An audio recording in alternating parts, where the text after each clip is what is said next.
Welcome to the 12 Report, and these are the headlines. We're not even surprised that politicking has started in 2025, and INEC has warned parties against premature politicking. Another round of epic failures, and it's not even funny. WAEC releases WASSCE results as performance drops to 33.8%. Government accuses UAE of hiring Colombian mercenaries for RSF. We've got the details shortly.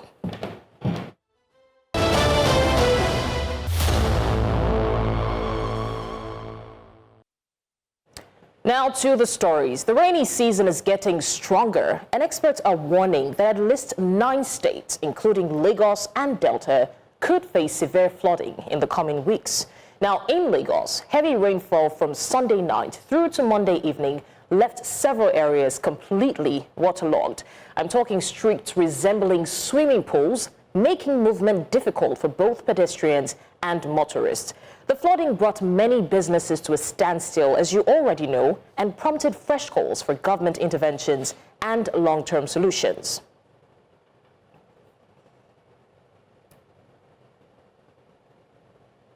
Well, it's now been 2 years since residents of Teledalishe community in Maiding Orile Ikoyi Isheri local government area of Lagos State have been cut off from the rest of the city.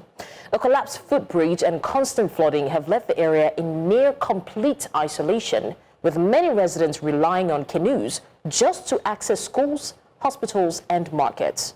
Imagine that for just a second. Right now we have News Central's Israel Iferobo on ground to tell us more. Israel, thank you for joining us. I can only imagine being cut off from the rest of the city, living in such a community. Can you tell us what the update is? How have these people survived? Okay, blessings, good afternoon to you. So what we are seeing here today is not just a city that has been cut off, it is livelihood, businesses, students, children who are meant to be in school, people who are meant to go to work, people who are meant to just do life. You know, the way we say it in this part of Nigeria, not being able to do these things effectively for the last, not 2 years now, but going into 3 years. This, where we are, is Maidon Orile Patele in Ikosi Isheri local government area under Kosafe 2 here in Lagos State. We understand that this bridge that you see all the way to my right, that bridge there, that is filled up now with dirt, that used to be a pedestrian bridge that connects this part where I'm standing with the rest of 12 CDAs here in this community. Now, this CDAs here, they have been crying out for over 2 years, running into 3 years now, for government to come to the raid and fix this footbridge here that was collapsed, that collapsed 3 years ago due to some flash flood that we understand was due to the release of water from a particular dam. We couldn't get the name of this dam because we do know that there are always periodic release of water from various dams across Nigeria, but also we do not understand the particular flood that caused this particular bridge to collapse. Okay. But the situation... Israel, if you can hear me, I'm really particular about what efforts it is that the community has made and the government as well, because this is a very deteriorated state. I mean, how is it that they watched this get to this point? And now that it's here, what is the effort that is being put in place to alleviate the suffering of the people at least? Yes, indeed. According to them, they have cried out, they have done all they can to reach the appropriate authorities, but that still hasn't been heeded to, so to speak. Well, I have a CDA chairman here who will be speaking to us about this situation. Thank you so much for talking to us. This is News Central Television. Okay. We understand that you are one of the CDA chairmen in this community. Yes. What exactly have you done as a CDA chairman to make sure that the people in your community have a footbridge that was replaced many years ago? We have moved to all necessary places. We have moved from our local government to our representative in the House Assembly in the House, the Rep, all of them, we have moved to all necessary places where we're supposed to move. All people connected, we have talked to them. Since July 8, 2022, our bridge was collapsed. We have moved all necessary something. We push so many things forward, and yet we are still in one place. And we understand this is something that the community have cried out over and over again. Why has it remained this way? Pardon? Why has the situation not changed? We don't know. It is government that will help us out. We have cried, even to the state governor. We have sent message, letter, everything to the state government. Thank you very much. Well, blessings. Real quick now, let's also get the views of another resident here who will tell us. Sorry, we won't be able to take that. But I mean, we get the idea now. I appreciate you giving us the updates. Definitely, we'll circle back to know what's happening there. But because of our time, we have to move. Thank you, Israel, so much. All right, now we stay in Lagos, but this time talking crime, where a major breakthrough was recorded in the fight against crime. Now, after more than a decade on the run, one of the state's most wanted men has finally been brought to justice. Wasiu Akinwande, better known as Olori Esho, was arraigned at the Ogba Magistrate Court after years of allegedly terrorizing communities, particularly in Mushin. Police say he's linked to multiple killings and serious crimes.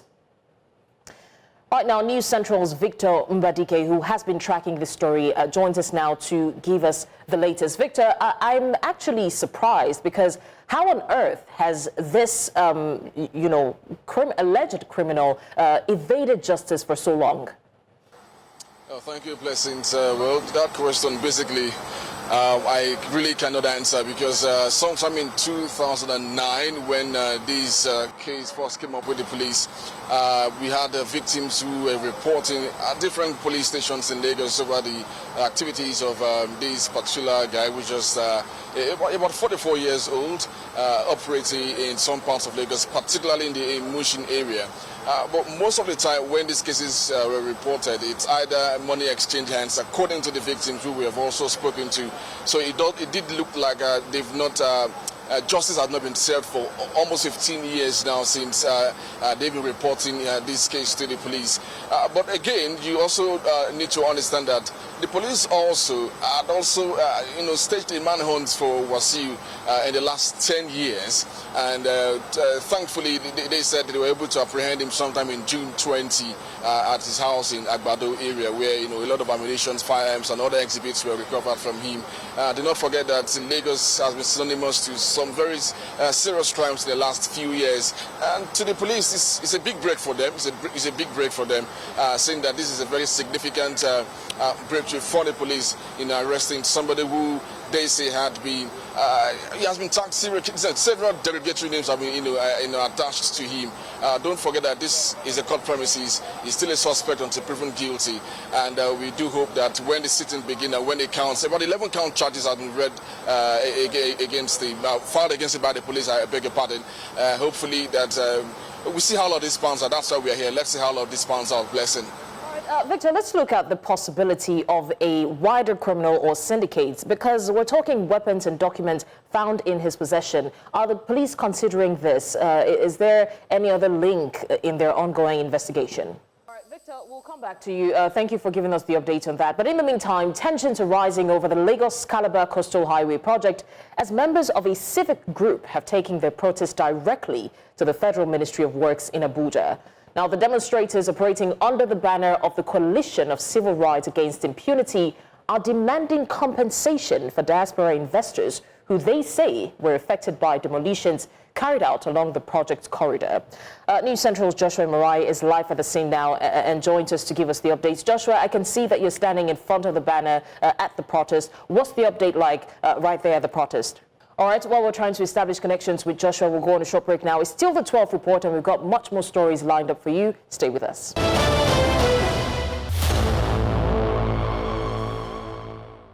We're still talking about the Lagos-Calabar Coastal Highway project, and thankfully we've been able to establish connections with Joshua Murai. I gave the details before the break, and now Joshua is live at the scene and joins us now with more information. Joshua, thank you so much for joining us. What exactly are these people clamoring for? I can see that you're standing right in front of the banner. What's the protest about? Having me on this hour, blessings. Well, I'm currently live at the Federal Ministry of Works here in Abuja, where some demonstrators have gathered to communicate their demands to the authority. But it is actually better we get the entire gist and crux of the issue from the horse's mouth. I have somebody here who is going to fill us in on what is the matter. Please come over, sir. Good afternoon. You are live on television, if I must inform you. Yeah. And tell us your name, sir. My name is Comrade Declan Hekairi. I am one of the coordinators of this protest here in Abuja today at the Ministry of Works. Okay, sir, tell us why you are here. Please face the camera. Tell us why you are here. We are here because we are Nigerians. We are here because fellow Nigerians who had invested so much in property has been dealt with by the Ministry of Works. They were trying to work on the coastal road to Calabar. We are not against development on that axis, but we are saying that in as much as you have intention of developing that axis, you should also understand the plight of those who are putting money in properties in that aspect. So many Nigerians who are in diaspora, who the government has talked to come back to Nigeria to invest, have actually come, put down their money, and you now come demolish such huge investments without compensation. Then what are we talking about? You are speaking in two languages. You are saying Nigerians in diaspora, come, bring your money, invest. You are also saying we are going to destroy your property, nothing's going to happen. So we have come here in Abuja today just the same way we were in Lagos at the Annex of Federal Ministry of Works some weeks ago to say, Honorable Minister of Works, Dave Umahi, please and please, listen to the plight of those who have put down billions of naira on that axis. Okay, thank you. Thank you very much. We see you are here. Are there some people trying to make a way into the federal ministry to talk to the minister particularly on this particular issue? Or have you made any advance towards the ministry today? Yeah, absolutely. While we got here today, we had to barricade everywhere because that's our culture. Now, if you don't give up peace, we won't give you peace. So it was in that process the officials at the ministry here have called in some of our colleagues who have gone in to interface with them. So we are still waiting for the outcome. But what we are saying in essence is this: we are not going to tolerate a situation where injustice is being meted out to Nigerians, where an injury to one should have been an injury to all. So we're here to say enough is enough. Dave Umahi, you are a minister under this government, and so you must respect the opinions of the people. You have seen the Nigerians here. People from the east, from the west, and from the north are here in solidarity with those whose property has been demolished in Lagos. Thank you very much, sir. Thank you very much, sir. Kanango, sir. So you heard from him. There are currently some leaders of this demonstration inside the Ministry of Federal Ministry of Works here in Abuja, interfacing with the authorities to press on their demands. Over to you, blessings. All right, thank you so much, Joshua Murai, for bringing us the updates on the tensions rising over the Lagos-Calabar highway road, and we're looking forward to seeing how the government reacts to this one. Thank you. And now to more stories. Petrol prices in Nigeria may hit 900 naira per litre this week. Now, as crude oil hovers around $70 per barrel, OPEC Plus agreed on Sunday to raise oil output by 547,000 barrels per day for September. Now, depot prices have risen from 820 naira to 870 naira, with some stations already selling at 900 naira or 910. You can bear me witness.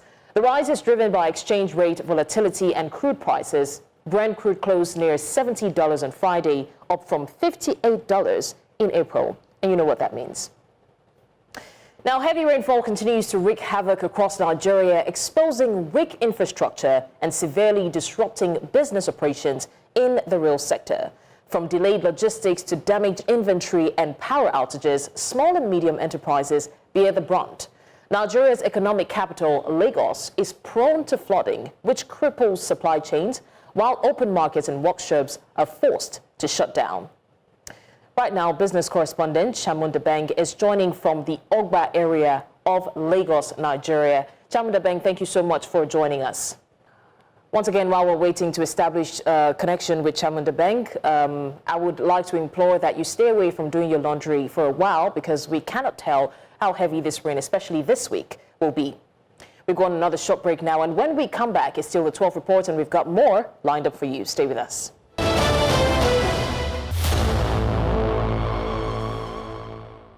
It's still the 12 reports. Now we'll turn our attention to a little bit of political stories. Nigeria's electoral body, INEC, has cautioned political parties and candidates against engaging in early campaign activities ahead of the 2027 general elections. And you wonder why. Speaking on Monday, the chief press secretary to the INEC chairman, Rotimi Oyekomi, said no official timetable has been released just yet, and any form of electioneering at this stage violates the Electoral Act. His remarks come amid a growing wave of political posters, endorsements, verbal attacks among key figures, development many interpret as unofficial campaigning. Citing sections 94 and 95 of the Electoral Act 2022, Oyekomi stressed that campaigns can only begin 150 days before the election and must comply strictly with INEC regulations. Also, to discuss more on this, we're joined by political affairs analyst Taiwo Olapade. Thank you so much for joining us once again. Thank you so much for having me. So we're talking premature electioneering, and it's no surprise because we're seeing a lot of visits to different regions of Nigeria, a lot of political subtle campaigns here and there. What is your take on the INEC's caution? Well, let me start by saying that INEC is coming out a bit late because whether we like it or not, we have seen a lot of political activities around the corner, and this did not start today, particularly among the political heavyweights and also the leading political parties, be it PDP, be it APC, be it Labour, and even the new fan love, the African Democratic Congress. All of them, for me, have run in violation of this section 94, 95 of the 2022 Electoral Act. And what I'm expecting INEC to have done, rather than coming out to even still telling them, they are aware, they know the rules.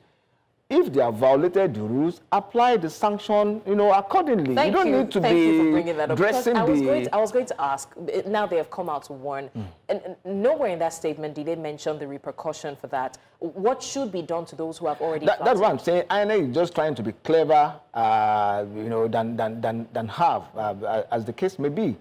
What it should have been done is to apply the sanction appropriately and accordingly. Particularly the political heavyweights, the big wigs, you know them, I know them, INEC also know them.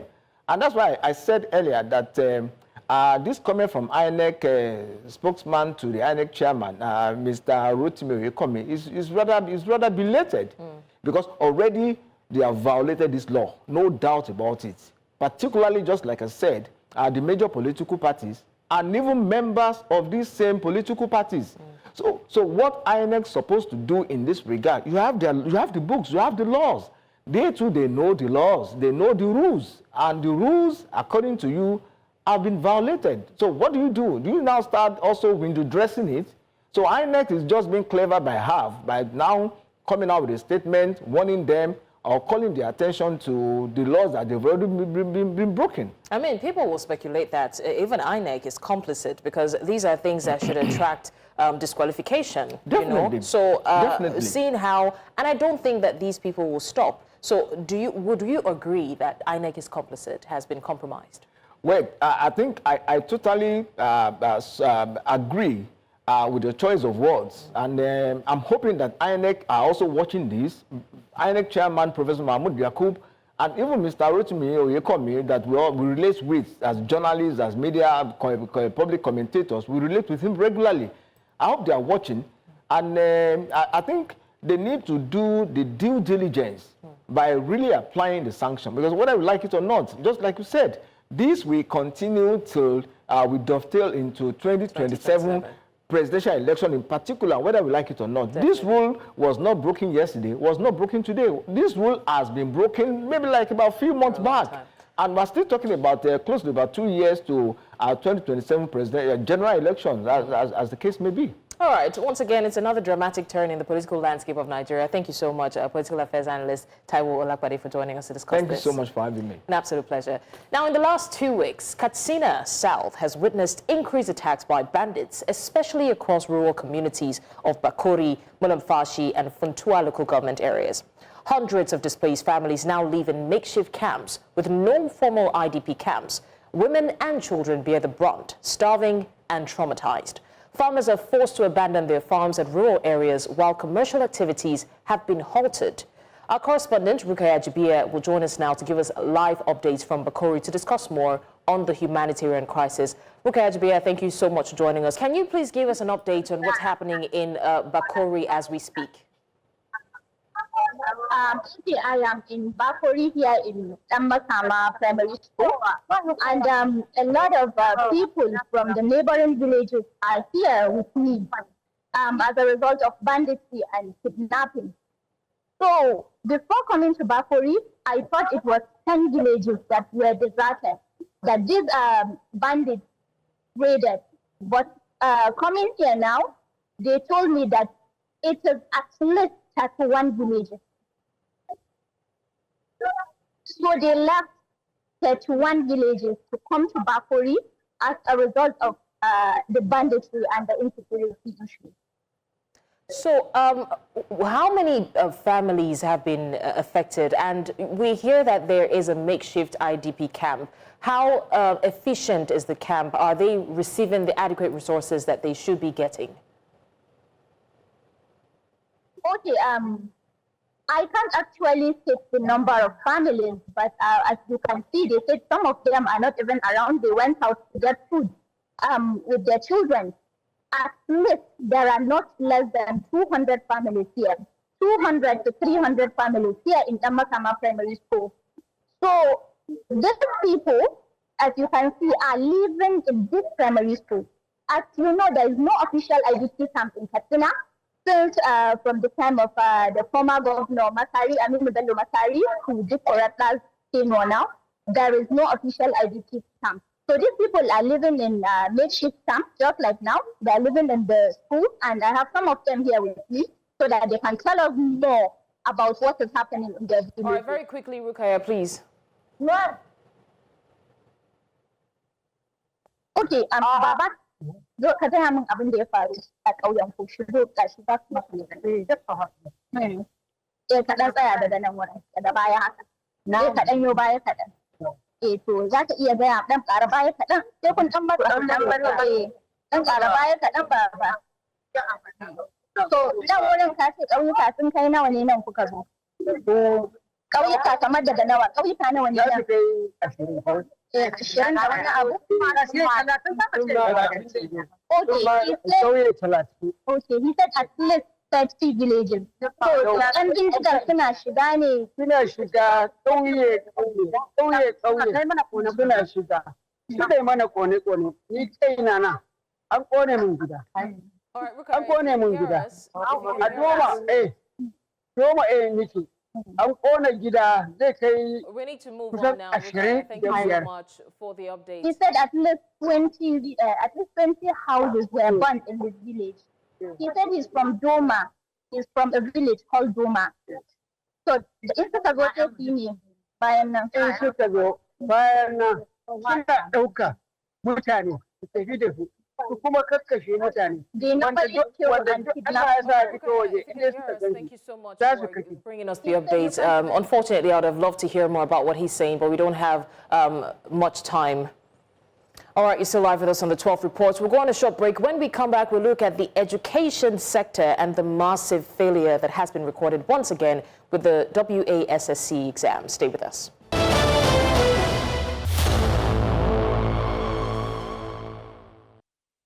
It's still the 12th Report. Once again, now to the alarming state of education in Nigeria. Let's look at education matters, where the West African Economic Council has officially released the results of the May-June 2025 West Africa Senior School Certificate Examination.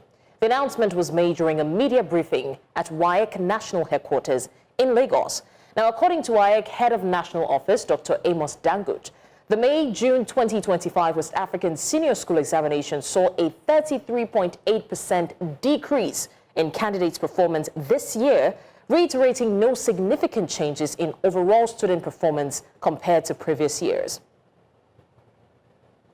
Now, in line with the timetable set by the Rivers State Independent Electoral Commission, Monday marked the deadline for political parties to submit names of their candidates following the 1st of August primaries. However, as one of the close work on Monday, both the All Progressives Congress and the People's Democratic Party had yet to comply, a development confirmed by the commissioner in charge of political party monitoring. Now moving on to more stories where we'll tell you more about politics, education and the likes. Sudan has accused the United Arab Emirates of hiring Colombian mercenaries to fight alongside the paramilitary rapid support forces against the government-aligned army. This conflict, ongoing since April 2023, has resulted in tens of thousands of deaths and massive hunger and displacement crisis. Sudan's foreign ministry claims to hold documents proving the involvement of Colombian and other foreign mercenaries funded by the UAE. Now, despite repeated denials from the UAE, United Nations experts and diplomats have reported otherwise.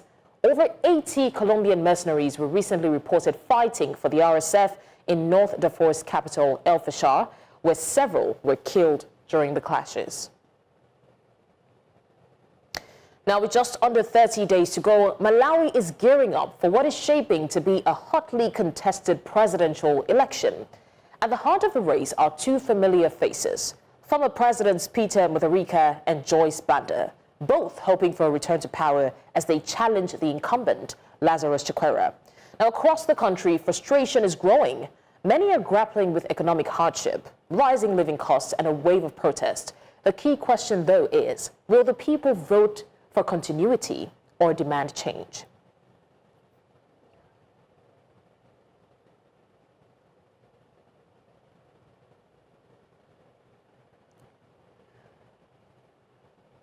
Right now, to hear directly from Malawians in the diaspora, we cross over to Bongani Siziba in South Africa. And she's been speaking with Malawians there about their hopes, their concerns, and what the election means for their homeland. Bongani, thank you so much for joining us. What is the situation for Malawians in South Africa and in Malawi as a whole?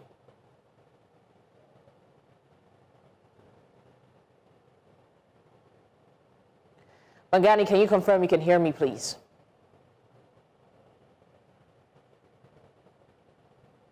All right, while we try to establish connections with Bongani Siziba, I would like to remind you that Malawi is gearing up for what is going to be a hotly contested elections, and we would love to hear from Bongani, especially from Malawians in South Africa. Now, over 100 people gathered in Casablanca, Morocco, to protest against the alleged docking of a ship at the city's port.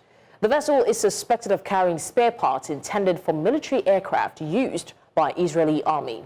The demonstration reflects local concerns over the potential military support such deliveries could provide. Participants expressed opposition to the ship's arrival, highlighting regional tensions and the broader implications of military cooperation. Authorities have yet to confirm the specifics of the ship's cargo or its destination, but the protest clearly indicates significant public interest and objection to the matter. Now, Israeli Prime Minister Benjamin Netanyahu is preparing to update the country's military strategy for Gaza, with a new plan reportedly set to include full reoccupation of the territory. The move comes as domestic and international criticism mounts over the ongoing hostage crisis and worsening humanitarian situation. A cabinet meeting is expected on Tuesday to endorse the revised plan ahead of a UN Security Council session on the hostages. With at least 49 captives still held in Gaza, calls are growing for a negotiated resolution as famine worsens and military pressure appears increasingly counterproductive. כדי להשיג את מטרות המלחמה שהצבנו את כולן, את הכרעת האויב, שחרור חטופינו, והבטחה שעזה לא תהווה יותר איום על ישראל. בהמשך השבוע אני אכנס לקבינט כדי להנחות את צה"ל כיצד להשיג את שלוש המטרות הללו, כולן בלי יוצא מן הכלל. News Central's international correspondent will join us shortly, but in the meantime, it's still a 12 report to go on a short break, and when we come back, we've got more stories. Stay with us.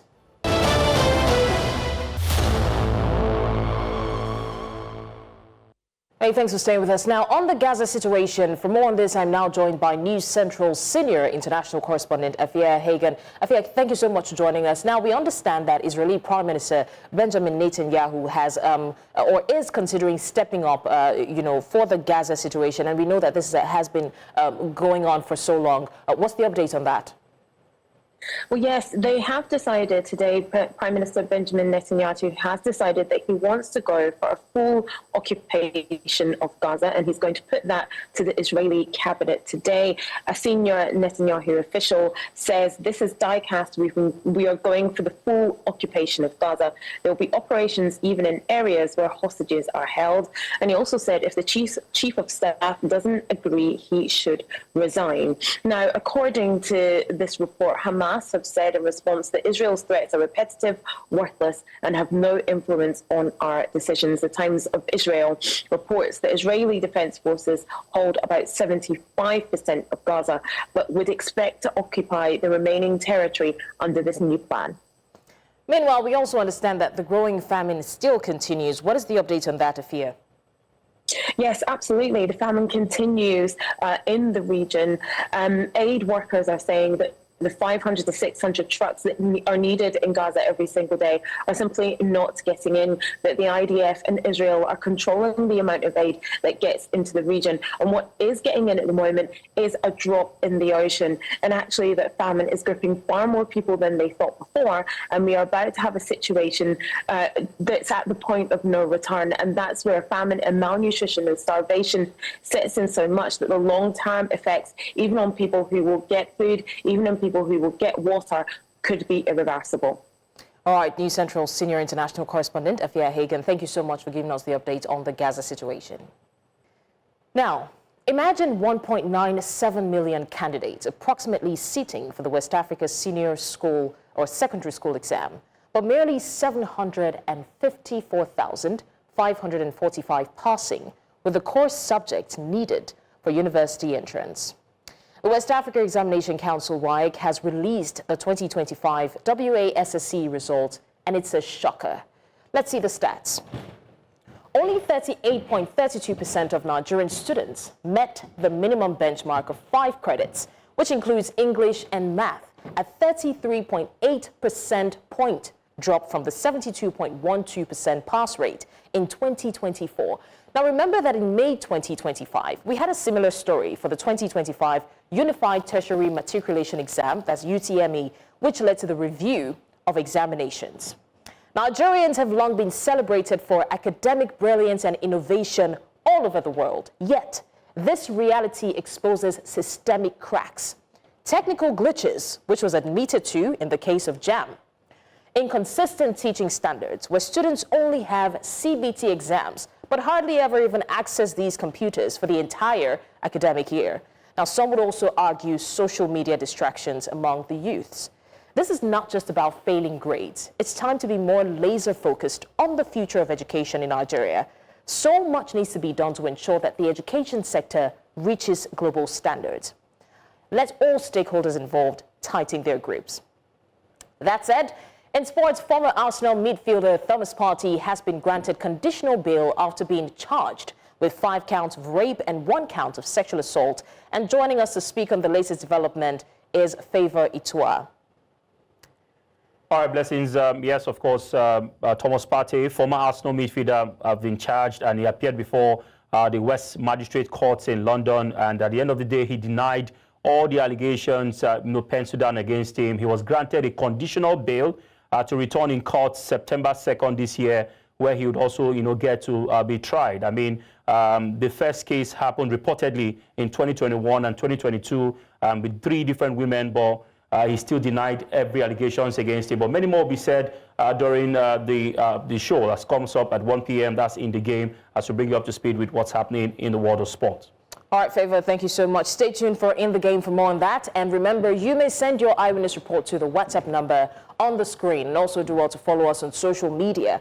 We are at News Central TV. You can watch News Central live on DSTV 422, Gold TV 23, Star Times 274, Avo TV, and YouTube. Many thanks for watching. I'm Blessings Masugu.